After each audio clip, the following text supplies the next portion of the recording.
So I'm here today with a very interesting character. He has a motorcycle, not any normal motorcycle. Can you tell us more about your motorcycle and how it came about? Well, it's a custom made by Bandar Abu Zenadeh, BMW R nineT, recreation of the golden era of motorcycle. Back in the day, the cafe racers, what cafe racers came from is they used to play a record, and then back in the 60s, late 60s and 70s, they used to race from a cafe to a cafe. Yeah. Whoever comes back for the song, the Finishes, record, finishes, he wins. I see. Yeah. You know, whatever the prize is. I can't wait to see it. Let's go see it. Let's go. This is a BMW R nineT. It's their newer line of the vintage recreation of the old BMWs back from the 60s and the 70s, the cafe racers. So they want to recreate it with a new modern take on them to make it more reliable. Most of people, what they used to do back in the day, they take the old Hondas and old BMW, modify them, and unfortunately, most of the time, it's not a reliable bike. You'll take it to a show and that's about it. It will be leaking all over the place. So they came up with the idea of recreating that cafe racer culture. Now, stock, it comes in white with the, as everyone knows, the BMW M signature, 2 shades of blue and red and whatnot. Then there is an amazing custom motorcycle builder, and he's actually the general manager of BMW Motorrad Bahrain. He came up with an idea of making it to celebrate, you know, the creation of such a motorcycle, to make it an actual vintage motorcycle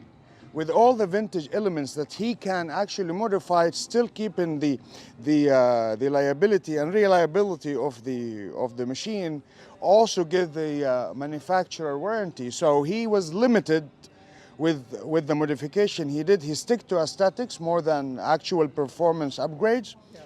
This is a vintage BMW color that goes on the old BMW. So he picked that color to represent the old vintage color of BMW. I'm sure most of the people can recognize this old BMW color. This is one of the modification. Some of the things he changed was just to brass coat every piece of aluminum on this motorcycle. Everything was originally aluminum. And it got brass coated. Aluminum or aluminium, it depends where you're educated. I was educated in a place where they call it aluminum, sorry. So of course it's a hassle to brass coat aluminum. Because if you are a fraction of a second late, the color is different than a fraction of a second early. So to match all these pieces, to have the exact same color, kinda, sorta, you know what I mean? It takes a lot of hassle. It takes a lot of work, error, trial. He have to disassemble the whole thing. All these pieces that you see were aluminum. This was a piece of plastic. So he actually ordered an aluminum cap from BMW to ship to him so that he can brass this little piece. And if you look inside, even the screws are aluminum and metal to match whatever theme is going on. This is black. It used to be a piece of plastic. All this is plastic. He made it metal, and he's the kind of guy who puts something in, take 2 steps backwards, 3 steps backwards, look at it. It is literally impossible to put a clear coat on brass. And then he got this epiphany, or whatever you want to call it. He was asleep, he woke up, and then it hit him when he woke up in the morning. He got this amazing idea saying, oh, you know what? What if I sprinkle the clear coat, let it dry, to make a friction effect on the brass, then put a clear coat on the droplets of clear coat. You understand, like, the amount of I don't think anyone in the world ever thought about it. No one ever in the world thought about it. أنا بحريني على العصفور. على العصفور.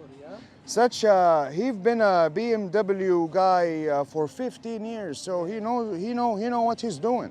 So, I mean, okay, let's tell me more about the engine. BMW started based, and you can tell from the logo, making turboprop engines from whichever World War I or II, whatever it is. Now the war ended, and they end up with a lot of engines. They didn't know what to do with them.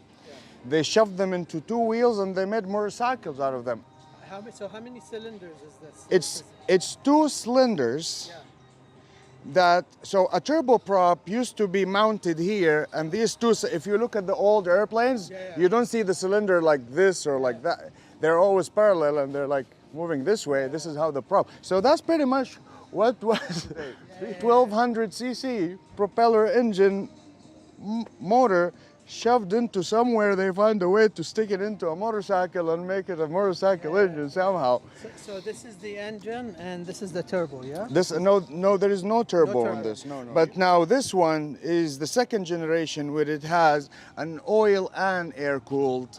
Now they have one that have a water cooled, but now if they put a water cooled engine and all the fancy gadget, you lose the spirit of having something vintage. The first cafe racer shape, it's won a lot of races back in the day in the TTs. They do it somewhere in Ireland in a old man kind of island. It's a remote island that they close all the streets every year and they race. So the BMW, the R9T won that. So they want to recreate that motorcycle. So that's pretty much the name of, if you guys go Google the original R9T, you will see something similar. People started to realize now what's the importance of the golden ratio and the, you know what I mean? So now you can see it implemented nowadays more and more, since people are gaining more awareness of the golden ratio. He custom made this plate here just for aesthetic, just to cover all the stuff that goes in the back. I mean, seriously, look at this. I mean, really? Crazy details, attention to detail. I mean, the small little attention to take this grill and make it black to flow with the, I don't know, the small little things that makes a huge. He disassembled the whole damn thing just to take this piece and chrome it, because why it won't fit. The exhaust, look at it.